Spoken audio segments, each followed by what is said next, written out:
লাগে। জানোই তো মা, লিখতে গেলে থাম পোস্টকার্ড লাগে। আমি কি আর পোস্ট অফিসে একলা যেতে পারি?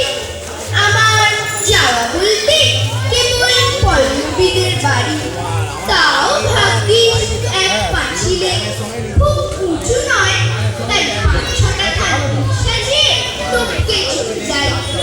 সুলতানের বলতে আজকে হলো দয়া, জোড়া শাড়ি দেখলাম বলে দিনটা এত পয়া। তোমার জন্যে আমার মাগো কি মন খারাপ করে, যতই ওরা তোমার ছবি টাঙিয়ে রাখো ঘরে, তাতে কি আর মন ভরে মা? সত্যি বলছি শোনো, ছবির মাকে আদর করে, গল্প শোনায় কোনো।